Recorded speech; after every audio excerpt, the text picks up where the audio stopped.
Effective immediately. Your salary will be adjusted by 45%, and your new role will be assistant to Mr. Cole Simmons. That sentence split the room like a blade. The fluorescent lights above buzzed softly, drowning out the silence that followed. My breath caught, but I didn't let it show. I glanced between the two people seated across the table, Marshall Halston, our freshly minted CEO, and Karen from HR, who looked like she wanted to be anywhere else. I didn't ask why. I didn't demand an explanation. I just nodded, because anything I said right then would have cracked the dam I had spent 18 years building, holding back every insult, every underestimation, every boardroom slight disguised as structural realignment. Cole Simmons, the CEO's son, 26, fresh off a one-year master's degree, and 2 weeks into his strategic advisory role. I'd seen interns with more instinct and part-timers with better ethics. Now, I was to be his assistant? After nearly 2 decades as Halverson Arrow's Senior Director of Financial Compliance? After saving the company from 2 major regulatory fines and building the risk mapping system that auditors still use to this day? No. This wasn't about performance. This was a takedown wrapped in protocol. I walked out without a word. Not because I agreed, but because silence gave me time. By 11:40 p.m., I was home, sitting in front of my personal laptop. I logged in using a clean proxy line and composed a brief. Anonymous submission to the Financial Review Committee. It wasn't angry, it was detailed, factual, and laced with just enough breadcrumbs to raise suspicion. Unexplained vendor approvals and fast-track invoices under the signature of a new executive. I set the date for follow-up, exactly 2 weeks later, just in time for the quarterly review cycle. Then I closed the laptop and stared into the dark. They thought they were cutting my voice. What they didn't know was that they just handed me the knife, and I already knew where every artery was buried. The first time Cole Simmons messed up a contract. He laughed. Guess I flipped the vendor code. Happens to the best of us, right? Except it didn't. Not to the best of us. Not to the people who had spent 18 years inside Halverson Arrow's financial arteries, who knew every decimal meant 3 layers of compliance behind it. Cole didn't know that. He didn't care to. And somehow, he still got the conference room's chuckles, while I sat beside him, pretending not to feel my blood boil. Cole carried himself like he'd been bred for the role. Expensive watch, glossy smile, and all the arrogance of someone who had never been told no in his life. In meetings, he dropped buzzwords like synergize and optics and forward leverage without knowing the back-end differences between gross and net cash flow. Still, everyone around him nodded, some out of loyalty to the CEO, some out of fear. And I watched. He botched a quarterly vendor payment schedule by manually overriding the payment queue. 3 departments froze spending for 5 days. I fixed it overnight, cleaned the logs, sent a quiet note to ops to pretend it was a glitch in automation. No thank you. Then came the forecast meeting. Cole was asked to present the projected compliance exposure report for our European manufacturing branch, a report I had compiled, verified, and finalized the night before. My name had been on it. My notes were visible in the margins. I had sent it to Cole directly with instructions to review only. He plugged in his laptop, cleared his throat dramatically, and opened the deck. My team and I have pulled together this report outlining key vulnerabilities and mitigation paths. You'll see in slide 3. My words, word for word. I didn't flinch. I didn't look around. I didn't interrupt. But I felt my jaw lock. My fingernails pressed into my palm under the desk. I kept still until the room applauded him. Then I walked back to my desk, opened the shared drive, and pulled up the original version, mine. I added a timestamp watermark, saved a PDF, then quietly emailed it to myself. Subject line: for reference, in case of revision. He could have the spotlight. I'd take the receipts. They wanted to bury me under silence and condescension, but I had learned to survive in the shadows. And in the shadows, I'd seen just how much damage Cole was causing. Every mistake I fixed in secret was a blade slowly turning in my chest. But even a patient heart has its limits. And mine was getting close. The coffee machine wasn't even working that morning. I stood there, staring at it as if willing it to fix itself, while behind me, Cole barked from the conference room. "Avra, 2 sugars, and make sure it's not that bitter brand from yesterday." It used to be that people waited for me to walk into a meeting before anything serious began. I used to sit at the head of the table, leading quarterly reviews with the kind of authority that came from building the compliance system with my own hands. Now, I was serving coffee to a boy who didn't know how to open a budget spreadsheet without Google. I found a dusty kettle in the corner cabinet, boiled water, and stirred the instant mix like a hotel intern. Then I slid quietly into the conference room and placed the cup by Cole's right hand, without being acknowledged. I stayed in the back, taking notes, printing packets, passing highlighters. The room didn't look at me. The room looked through me. And then came the jab.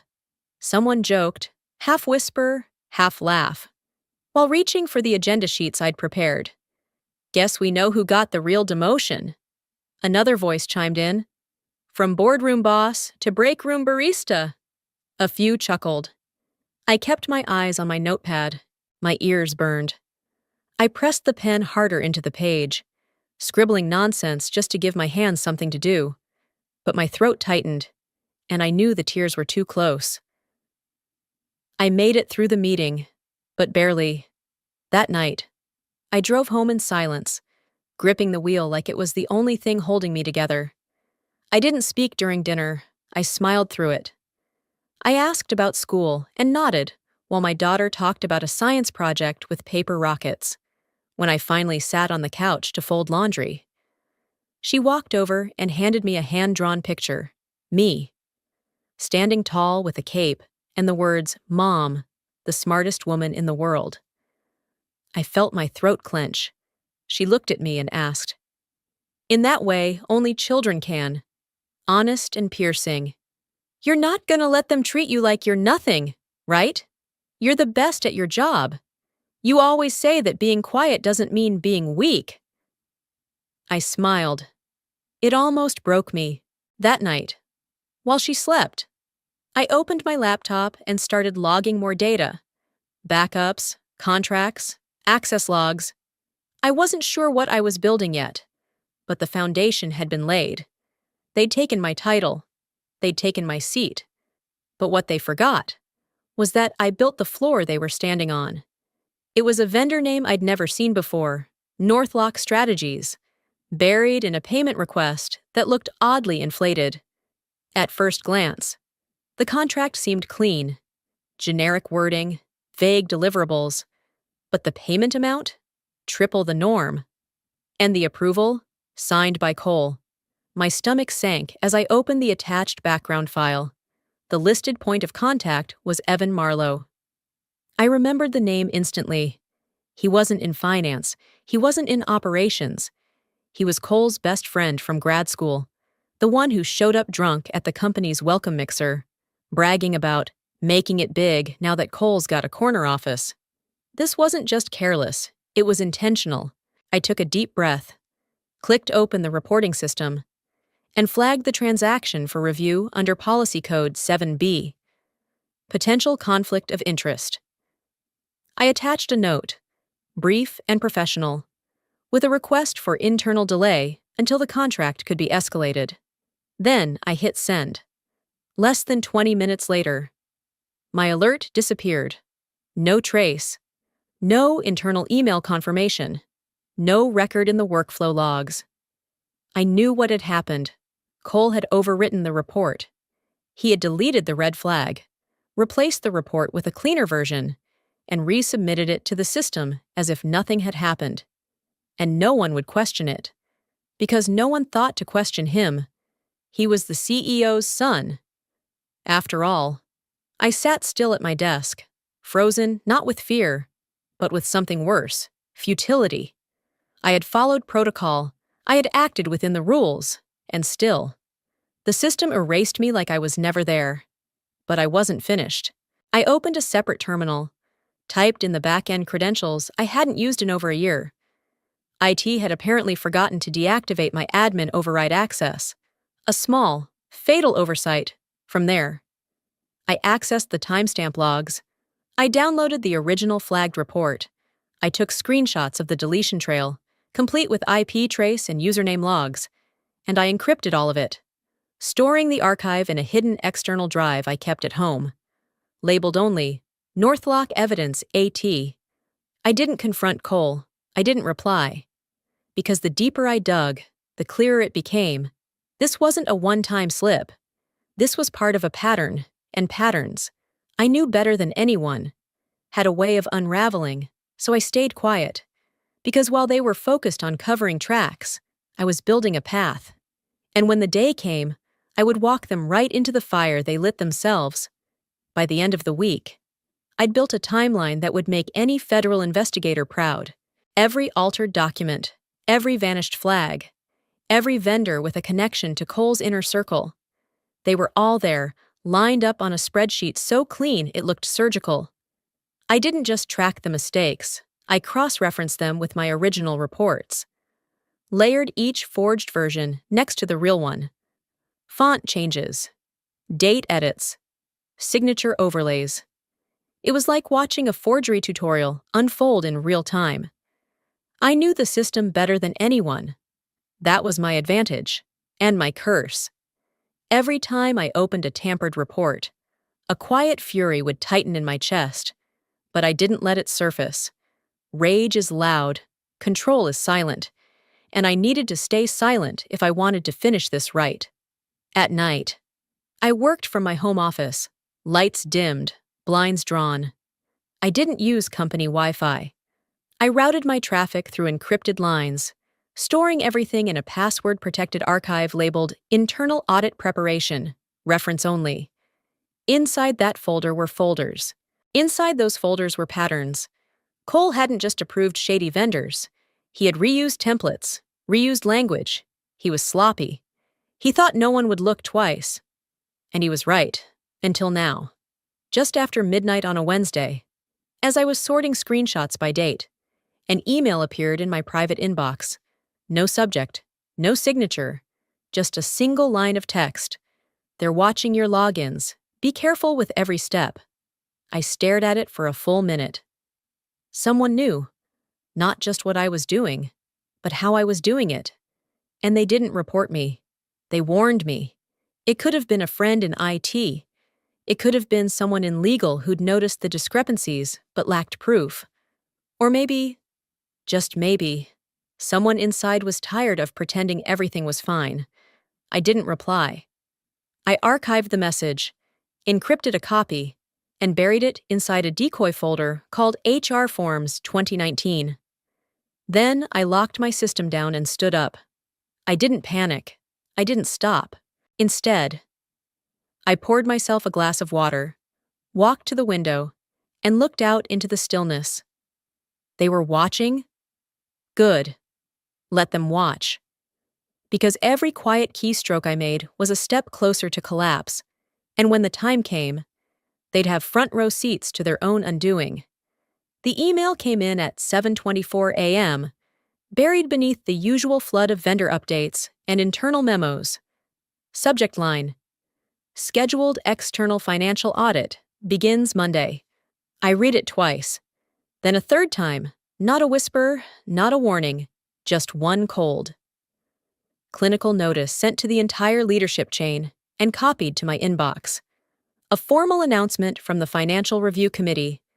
A full-scale audit, covering Q1 through Q3, with emphasis on vendor contracts, overseas payments, and executive authorization trails. It was happening, and they had no idea I was the one who triggered it. Across the hall, I heard the heavy thud of a door slamming. Within minutes, Marshall's voice echoed down the corridor, barking into his phone. I caught fragments. Not the timing I wanted. We need a consolidated file. Cole's the point of contact. I took a slow breath and sipped my coffee with both hands, like it might stop the shaking in my fingertips. The room was warm, but my palms were ice. This was it. The moment everything I'd been building toward was being set in motion. And yet, instead of relief, what settled over me was a thin film of dread.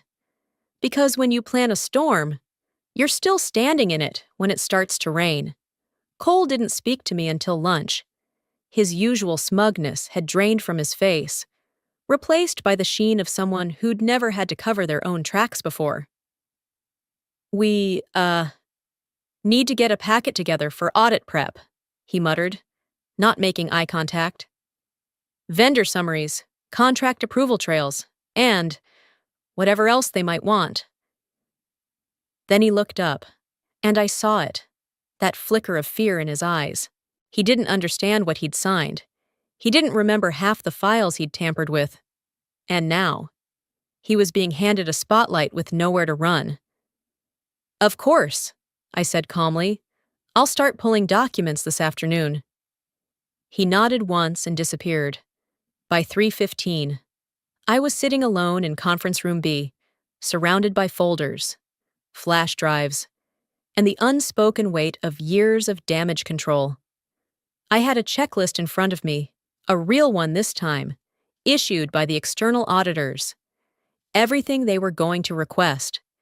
Everything Cole thought he could fudge. And now, I would be the one assembling it. Every file I touched, every contract I prepared, was a glimpse into his mistakes.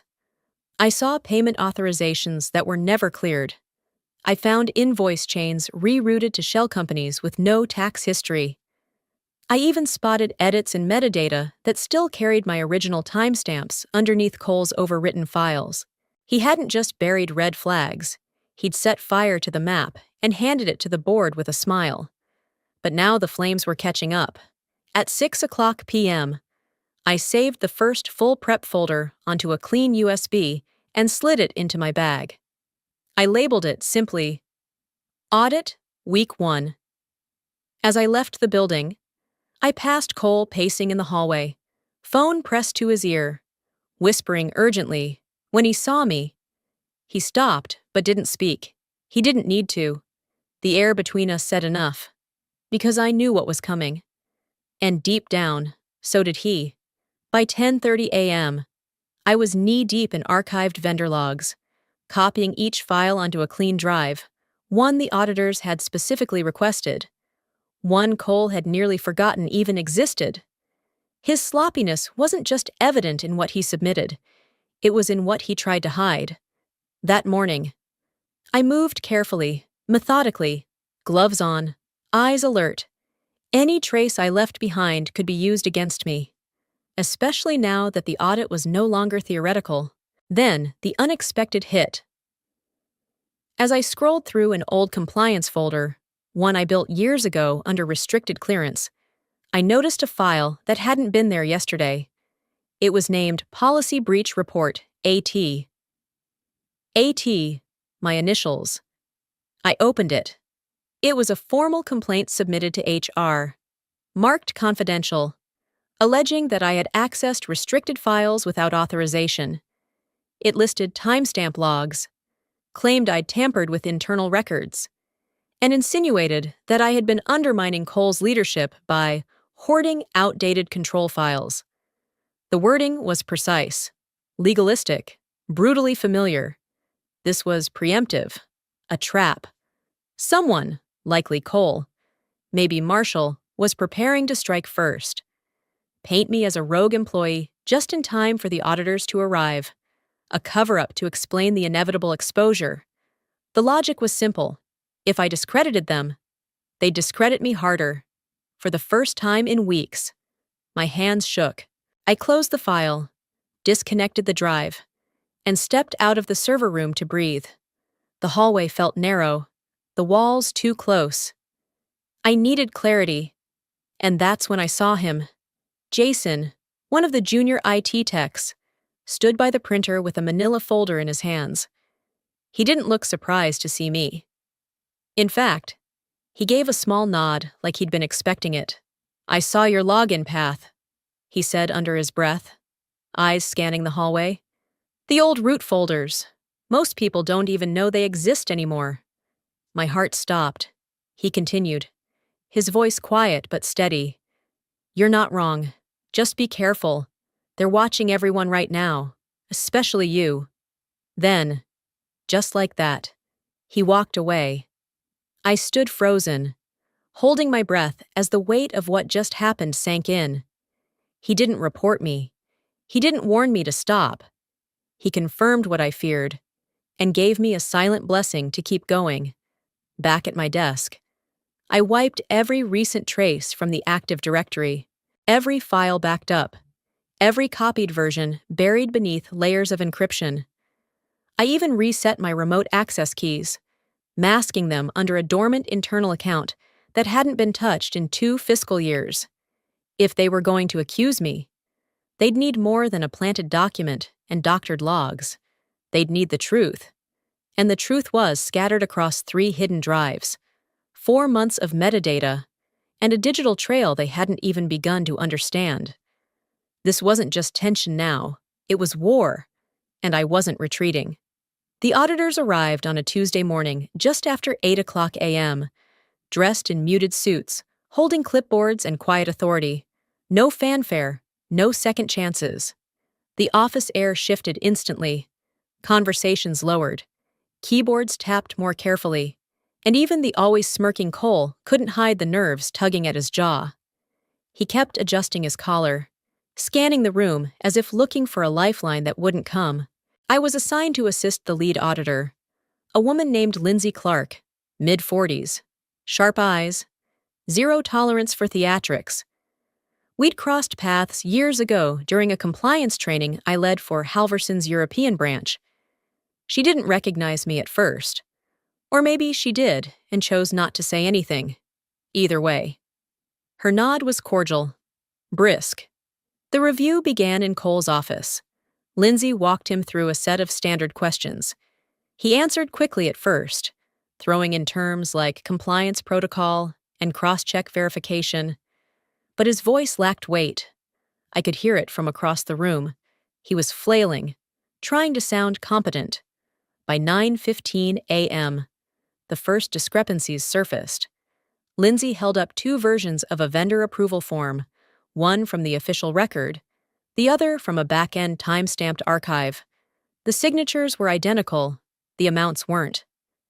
"The original listed $75,000, she said, flipping the page. "This one shows 110. Cole blinked.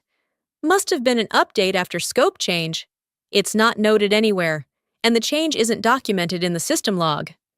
Lindsay didn't look impressed. She looked intrigued. She made notes, quiet ones. More inconsistencies followed. Payments made to shell vendors with no tax ID history. Wire transfers authorized on dates when Cole was marked as out of office. Even a set of compliance approval forms that bore his name, but referenced standards phased out 2 years ago. He tried to deflect. Blamed legacy systems. Inherited messes. Said he'd look into it. By 11:40 a.m., Lindsay requested access to the internal archive where I'd buried dozens of originals, flagged reports, transaction history, metadata trails. She didn't ask me directly, she asked a T, but when they hesitated, I was called in. "Ms. Trask," she said, not unkindly, "would you be able to assist?" "Of course," I replied, already knowing which file would break the dam. I navigated to a folder labeled Quarterly Forecast, Internal Drafts. Inside was a document titled Compliance Gap Projection, Phase 3. She opened it and read a single paragraph aloud. "This phrasing sounds oddly specific." It was.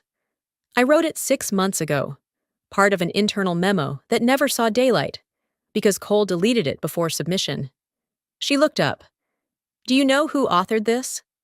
I kept my tone even. "I did." Her pen paused mid-note. It was subtle, but I saw it.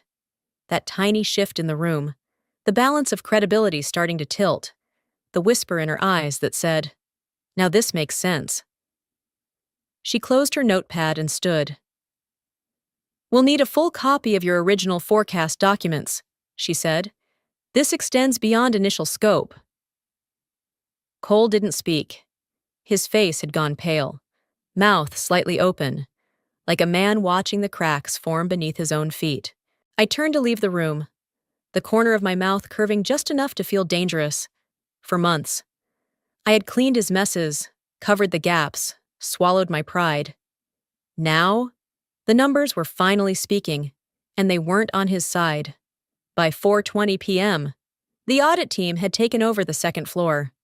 Doors opened and closed like clockwork. Every 30 minutes, someone else was called in. Files were requested, timelines questioned. And through it all, I remained untouched, quietly moving between departments, collecting documents, passing flash drives to the auditors without so much as a raised brow. Cole, meanwhile, had vanished from sight.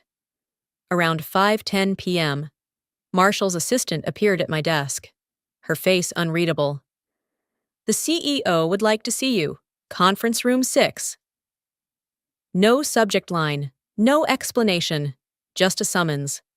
I followed her down the corridor, past familiar glass walls that once framed my career. Now they reflected a different version of me, one that had shed title, applause, and illusion. What remained was quieter, but stronger. Marshall was alone when I walked in.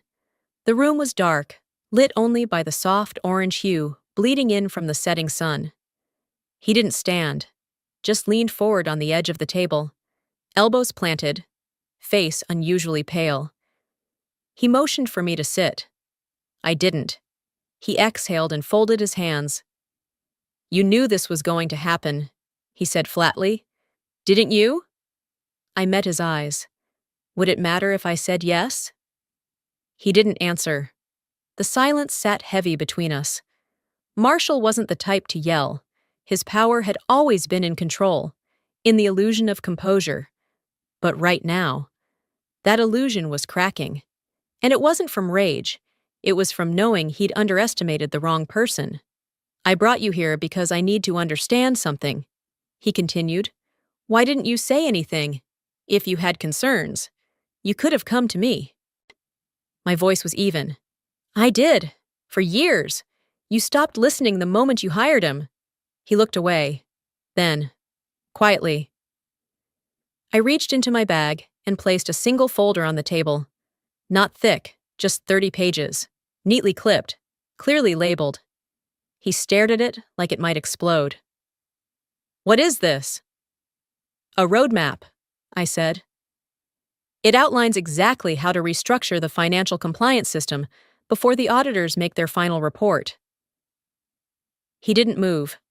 Full transparency, updated access protocols, vendor recertifications, internal ethics council, all the things I once tried to implement, before I was replaced by someone with a last name you preferred. His jaw flexed, but he said nothing. I stepped closer, keeping my voice calm. "You have a choice. Marshall, use it, or let them finish what they started. Either way, the house you built with shortcuts is burning. I'm just showing you where the fire exits are." He didn't speak. His silence wasn't dominance this time. It was surrender. And I didn't need to see a signature or a nod to know I'd taken back the room without ever raising my voice. I turned toward the door. "You're not going to stay?" he asked, voice thin. I paused. I already stayed longer than I should have. And with that, I walked out, leaving him behind in a room growing darker by the second, alone with the silence, and the truth it could no longer drown out. By 9:00 a.m. the following Monday, the silence in the executive wing was louder than any speech Cole had ever given. His nameplate was gone from the door. His desk had been cleared out, half-heartedly, like someone left in a hurry. There was no memo, No announcement, just an unspoken void. Like a collapsed star in a corporate galaxy that used to revolve around his swagger. Word had already spread, suspended indefinitely pending further investigation. The board wasn't just angry, they were blindsided. Audit notes had cited systemic negligence, manipulation of approval trails, and a failure in leadership oversight. Marshall had voluntarily stepped back from his position, a temporary resignation, coded in formality. But everyone knew. The foundation had cracked wide open. I didn't gloat, I didn't smile, I simply packed. Inside my satchel, next to my keys and badge, was a small black drive, nothing flashy, but on it lived the backbone of Halverson Arrow's entire compliance framework. My framework, the one I had built, refined, defended, and, eventually, used to expose what they tried to bury. I walked through the lobby without fanfare. No final speeches, no farewell emails, just the faint click of my heels and the security guard's quiet nod as he opened the door for me one last time. Outside. The air felt different, less like escape, more like release. Nearly 20 years. I gave them everything: loyalty, overtime, silence, solutions. And they gave me a demotion, a pay cut, and a boy with a last name they liked more than mine. But in the end, I didn't need revenge headlines or HR statements. I had the truth. I had my dignity.